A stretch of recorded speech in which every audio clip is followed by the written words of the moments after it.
అసలు పేరెంట్స్ ని చంపేయటము ఎంత పెద్ద పాపం.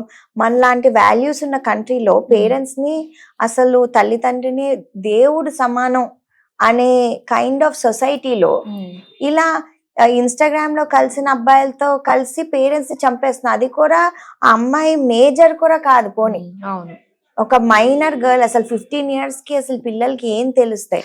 అసలు ఎవరైతే ఈ క్రైమ్ కి పాల్పడ్డారో వీళ్ళందరూ కూడా మైనర్స్, 15, 16, 17 ఇయర్స్ వాళ్ళు.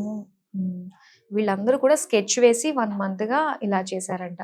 అంటే అమ్మాయికి ఎలా వచ్చిందంటే తను పెరిగిన విధానం కూడా ఒకవేళ అలా ఏమన్నా ఉండొచ్చు అంటారా? అంటే ప్రాబ్లం ఉండొచ్చండి. అంటే అంత ద్వేషం పెంచుకుంది, పక్కన ఎన్విరాన్మెంట్ వాళ్ళ ఇంట్లో పెంచేవాళ్ళు.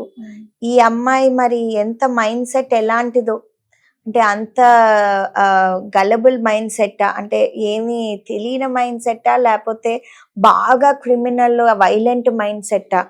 ఆ అబ్బాయి వాళ్ళు ఆమెని ఎలా కన్విన్స్ చేశారు దీనికి? ఓకే, అసలు యాక్చువల్గా అండి ఇలాంటివి కొంచెం క్రూయల్ థాట్స్ మనకు వచ్చినప్పుడు, సో పేరెంట్స్ గుర్తించి ఇలాంటి సైకియాట్రిస్ట్ దగ్గర తీసుకొచ్చినప్పుడు, సో మెయిన్ వాళ్ళకి ఎలాంటి కౌన్సిలింగ్ ఇస్తూ ఉంటారు మీలాంటి వాళ్ళు?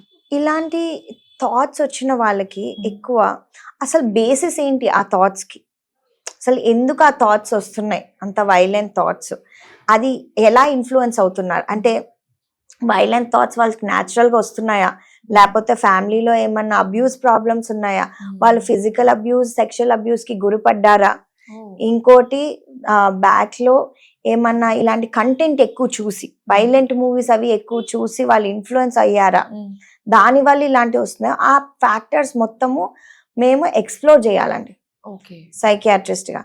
ఎక్స్ప్లోర్ చేసి వాళ్ళకి ఎలా ఓకే ఇది దారి మంచిది కాదు, ఇది మంచిది అనేది ఎలా ఎక్స్ప్లెయిన్ చేయాలి, ఎలా వాళ్ళకి అర్థమవుతుంది. ఒక్కొక్కరికి different type of language, different type of therapies పనికొస్తాయండి.